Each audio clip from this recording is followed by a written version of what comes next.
My friends, we have reached the tipping point. Yep.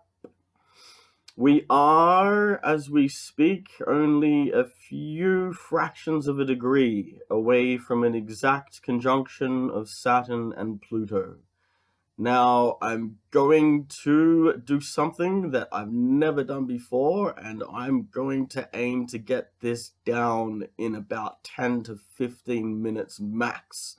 Maybe I can do it even quicker, so I don't lose all you guys. So here we go. What happens when an idea grows old? You know, when there's a fresh idea. Let's even say when someone dreams up a new vision, a new ideal, has a vision of a new world or of a better way of doing things, you know, has a flash in their head about a new invention that could change the world. Well, how does that become a reality? That is where Saturn comes in, because Saturn defines, my friends. Saturn hardens things. It provides form. It takes that flash of intuition, that brilliant idea that's there already in the mind, and it starts to plot it out.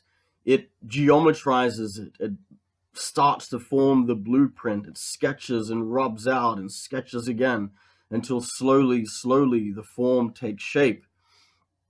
And we have something we can work with, something we can build, something we can then bring the idea into reality with. That's what Saturn does. Saturn hardens. Now look, Saturn creates thought forms. I remember watching Monkey Magic as a kid, right? And one quote among the many brilliant quotes that you know, Tripitaka, or the narrator, would say is the Buddha has said, with our thoughts, we create the world. Now, the tarot card for Saturn is Major Arcanum number 21, the world, or the universe, as it might be put. But it's generally known as the world. So, you know, Saturn creates thought forms, particularly puts world views down into structure, into words, paragraphs, books, YouTube videos, you know, textbooks that people can then use to create, to go out and build things with. Now, there's a worldview that has emerged since the past Saturn and Pluto conjunction, as generally known as neoliberalism. Really, it's sort of like a hyped up return to sort of like what is generally like classical economics of the 19th century, or neoclassical economics. But 3 minutes, I'm supposed to be getting right to the point here. So yeah. Last conjunction in 1982, we saw a world swept away that was built on Keynesian economics that thought, okay, we should have free markets, but they need to be regulated. Because the last time they weren't regulated, everything fucked up and we ended up in a world depression, the Great Depression. It also led to fucking like intense competition that fed into the world wars. So, you know, post-World War II, post-1947, that Pluto and Saturn conjunction, in August of 1947, we have really the start of the IMF, the International Monetary Fund. The World Bank had only just been created in the years around then. The United Nations had just been created in the years around then.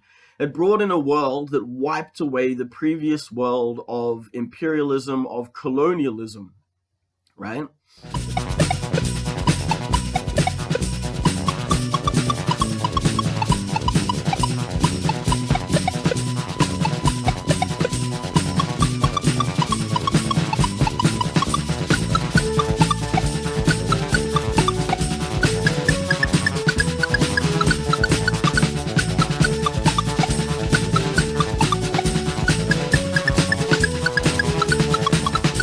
It brought in a world where all of the nations of Africa were born.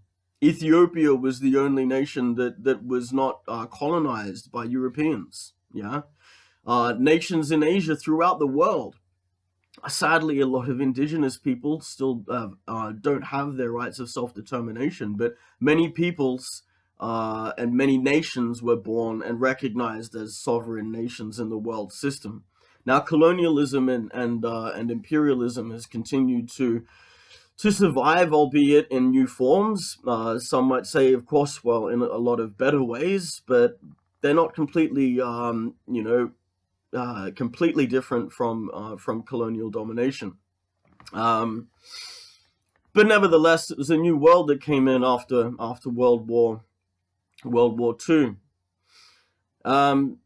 And that was dominated by a particular mode of operation for the international economy known as Keynesian economics. Now, basically from 1947, Saturn is at that point of conjunction, and Saturn rules cycles. Saturn is the Greeks called chronos, meaning time, right? Chronology. Saturn, the Roman name, comes from sate, or satis, meaning to sate or to satisfy. So to satisfy in the cycle of times, a whole idea to its point of satisfaction brought into manifestation and application. Saturn sows the seeds. Satus in Latin, also sowing, was an agricultural god. Now, the seeds for these new worldviews, sown in 1947, with that Saturn-Pluto conjunction, they grow, they start to grow into great structures, they change, they reshape the world, right? Redefine the world, materialize a whole new world and way of doing and acting and being. And by the time that Saturn comes to that point again, that exact point in Leo, actually, I can tell you which one it is, 13 degrees, 6 minutes Leo. What happens at that time? Mao Zedong dies, yeah, on the 9th of December. His body goes on display in the Great Hall until the 17th of September. On the 17th, they take his body to hospital. They take out his organs and preserve them in formaldehyde. And then on the 18th, there's the massive state funeral for Mao Zedong, Chairman Mao, and he is entombed in the Great Mausoleum, right? Now, why is that important? This basically allowed for China to open up into the world. What we have is Deng Xiaoping coming in to lead the Chinese people after Mao's death, and he opens up China to the free world market. Now, this is a massive thing. I mean, if you look at how the Chinese economy has reshaped and restructured the world since that time, since Mao's death in 76, I mean, even between 76, which is basically when that cycle of the IMF of that World Bank whole cycle had run its course of decolonization and all of that, from 1976 until 82, the reforms that Deng Xiaoping brings in are massive and wide sweeping. I mean, he restructures the basis of China entirely, and things move on from them. And the Soviet Union, right? Like Gorbachev in the Soviet Union and other people are frustrated because Brezhnev, who is the general secretary of the USSR at the time, he's slow to move on this. He doesn't follow through with China, and look to liberalize, free up the Soviet economy. Now, what happens when we get to the Saturn-Pluto conjunction in 1982? Brezhnev dies, right?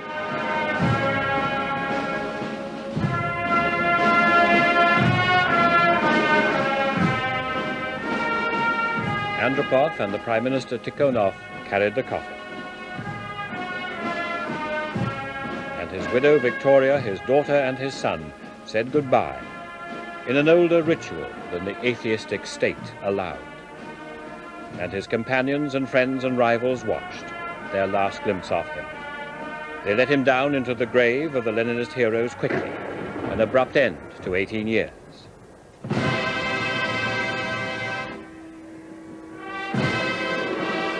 And the sirens sounded over Moscow, over the Soviet Union. He was the leader of the Soviet Union from 1964 until 1982. He died, let's see, Pluto goes exact on the 8th of November 1982. Brezhnev dies on the 10th, 2 days after Pluto goes exact conjunct with Saturn. Now, when Brezhnev died, that allowed for the liberation to be opened up in the USSR.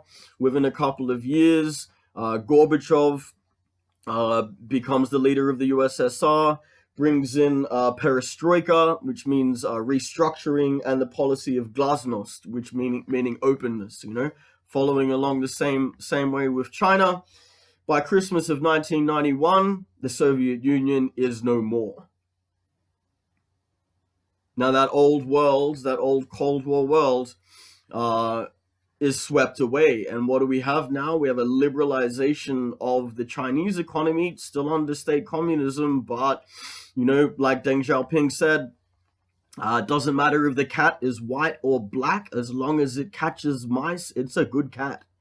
Now, that's what we still see here, like one country, two systems, in regards to Hong Kong, and China in many ways is a market economy, and it has restructured the world. Now, that's the new world that's come through. It's been a world with the death of the USSR, and the opening up of China to trade with the world.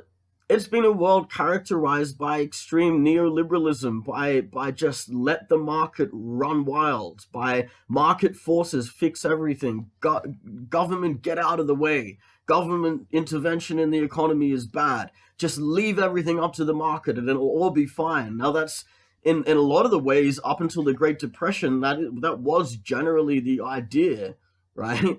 And this time, though, economists were saying, no, things are different. No, we've learned from that now. Nothing bad's going to happen. It's all going to be fine. Growth can keep going on. There's not going to be any catastrophes. Then we hit 2007, 2008, and the global financial crisis, coming out of crazy, unbridled speculation, just letting investors and letting the rich and wealthy do their thing, with the idea that, they'll be responsible, and they've got the best interests of society and the market in mind, so why would they fuck that up? Now let's look at this. New ideas, a whole new worldview comes in 1982. The old world of Keynesian economics, the old world focused on decolonization, the old world in which, the USSR and the USA were fought it out in a Cold War, that ended within a couple of years. Once Pluto comes in, it gives the death knell to the old structure. Now I'm going to go back into Saturn right now, and we're going to look at what that means. So you have a fresh idea about the future, a possibility for this fresh idea about changing the world, and that idea takes form. Now, of course, at first this is necessary, and when Saturn gets to the end of its cycle, that form, when it gets to an extreme, let's look at other words for harden, right? Saturn, with its icy rings, to crystallize, to freeze, to stiffen, to petrify, as in terrify, but also to turn to stone, to calcify, to ossify, to turn into bone, to fossilize. A lot of things with fossil fuels that we're focusing on at the moment, people. To cease developing, to stagnate, right? Now, as in ossified political institutions that have gone past their use-by date. to become more severe, to lack sympathy, to grow hard of heart, to deaden, to numb the feelings, to numb the emotions, to grow callous, cold, harsh, insensitive, unconcerned, austere. Austerity is what we've seen coming in the wake of this response to the last global financial crisis. It was well known that the rich, the wealthy, which is the root of the word Pluto, from Pluton, meaning wealthy, literally, the wealthy got away with murder. We thought, well, surely, governments are going to have to do something for this. Like, millions of people's lives have been lost, destroyed. And what's the response? Bail out the banks, give them a slap on the hand, the rich and the wealthy, allow them to keep on, and instead punish the people. Austerity measures, cut government spending, cut social security programs, make the everyday person and the poor bear the weight of the outcome, the effects of these irresponsible actions of the rich and the wealthy. That's what occurred. Now, by 2011, by the end of 2011, that is the time when Saturn had completed its cycle that it entered into in 1982. That was the use-by date, people. December 2011, actually on solstice, December solstice 2011. And since then, the structure of the old world order has been getting older and older and more decrepit. It has been calcifying. It's been getting rigid. It's been getting excessively cold. It can't move with the fresh impulses of the young, of the youth that are wanting to burst through. And it becomes callous, hard-hearted, austere, like the old generation that won't budge, that is set in their ways, set in stone, refusing to change. That is the dark side of Saturn. That is what we've really seen manifesting since the end of 2011. And as we've moved, that's the story of the past decade, just getting harder, harder, harder. Now I'm going to quote something here from Philip Lindsay, an esoteric astrologer that I and many others hold in high regard. I promise 16 minutes now. It's good. Stick with me because this is good. To quote, in this sense, Capricorn and its ruler Saturn holds in itself the seeds of death and finality. When crystallization has reached a certain degree of density and so-called hardness, it is easily shattered and destroyed, and man, born in Capricorn, then brings about his own destruction through that hardness, right? Through being unwilling to move, being unwilling to shift, being even unable to shift with the changes in the seasons and the times, brings about his own destruction. Now, this is due to his fundamentally materialistic nature, plus the blows of fate, which are the enactments of the law of karma. Again and again, a certain measure of concreteness is achieved, only again to undergo destruction prior to the release of the life and the rebuilding of the form. Now, Saturn wants to build new forms. In fact, since 2011, it's already been building a whole lot of new forms for a new sharing economy. It's been called. There are other names of it, but if you YouTube the sharing economy, there's some great videos on that. There are new technologies that are coming into play with the Internet of Things that are going to allow for a shift into this new sharing economy. Now, There are new thought forms that are already being developed, a vision of the world, the dreams, the new dreams that Neptune has been cooking up in Pisces. They're being actually sketched out for a blueprint into reality through the power of Saturn.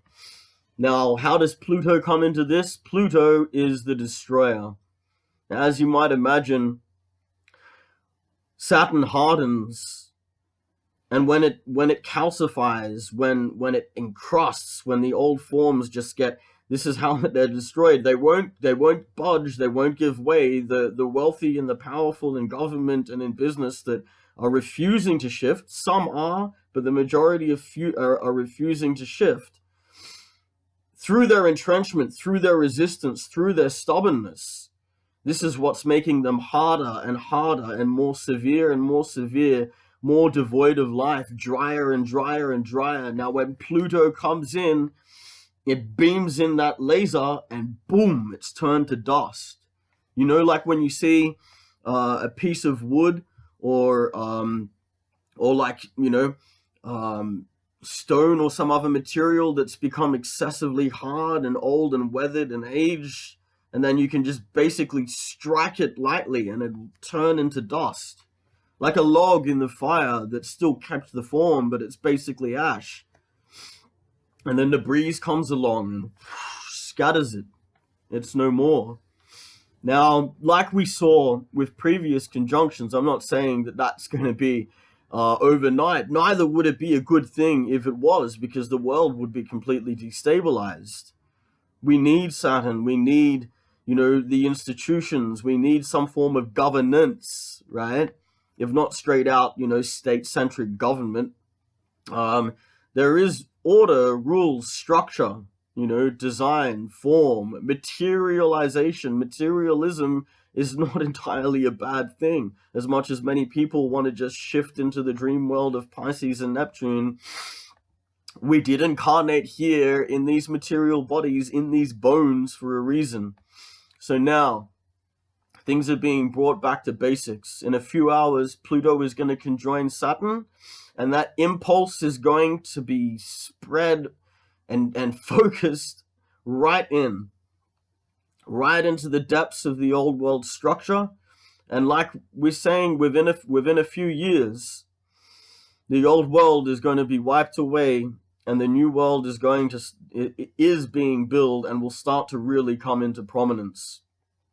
Just like we saw with the dissolution of the old Cold War era of the Soviet Union, you know, of old closed-in, you know, communist China. These things are changing, people, and we are at the tipping point.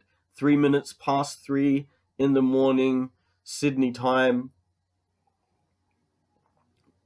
We're moving into it. Now that quote, sorry, I did say Philip Lindsay. He was quoting the Master DK and Alice Bailey. That quote was from Esoteric Astrology, page 158. Check it out. Good book. Now, it's basically what I was going to say. Saturn is important. It's a good thing. And Saturn has its dark side. But what Saturn's been doing since it's completed its cycle is working to harden the hearts. You know, it's funny, like you read in the Bible, in the story of the Exodus with Moses and the Pharaoh, Moses keeps saying, let my people go. Let them free. Let them, they don't want to be slaves no more. Let my people go. The slaves are mine. Their lives are mine. All that they own is mine. I do not know your God, nor will I let Israel go. Who are you to make their lives bitter in hard bondage?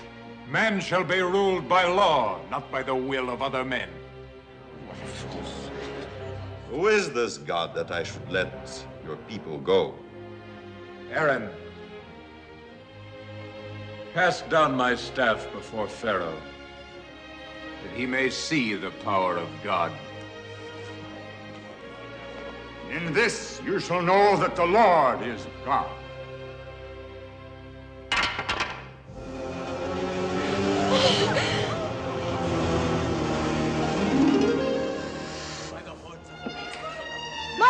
Mother! He turned his staff into a cobra. Nothing of his will harm you, my son.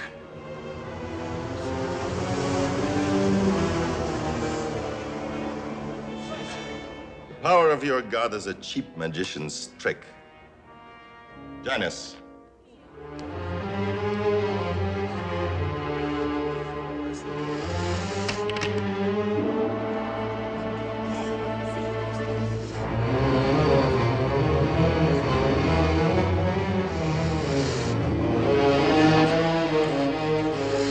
Mother, look!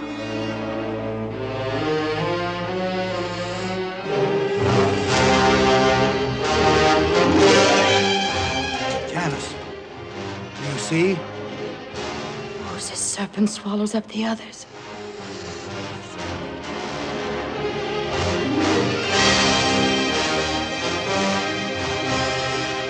You know, let my people go. And curiously, it says God, the God of the Hebrews, hardened the heart of Pharaoh so that he would not let them go.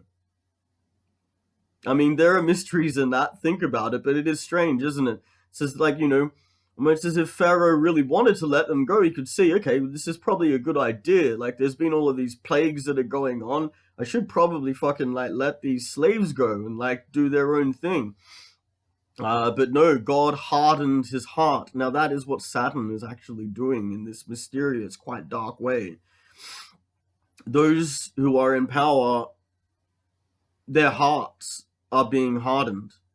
Again, I'm saying there are initiates, there are enlightened ones, there are people who do move with the change in seasons and who are working in positions of power in every country, in every sphere of society, that are working for the fresh impulse, that are working on the side of evolution, you know, of consciousness expansion. There are. I'm not just saying that all of the powerful and the wealthy are all a bunch of assholes. No way. But the majority of them are. And seems to be the least line of resistance. And what is happening, what has been happening is we've known since the GFC that business as usual cannot go on.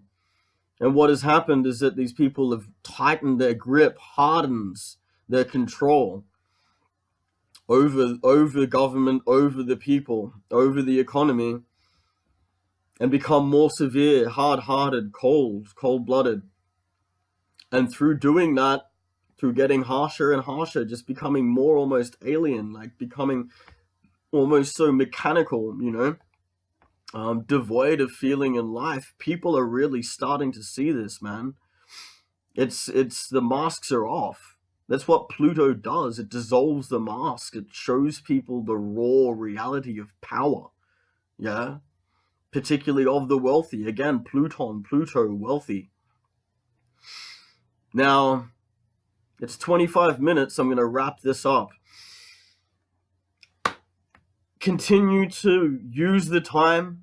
As I said, this is a big conjunction. The effects of it are going to manifest quite slowly. And you can still hook in with this to be able to use the cycles for the benefit of the world at large, to apply them in your own life, right? Pick up on the fresh blueprints that are coming through, that you're able to now create for your own personal life, for your own, you know, personal path.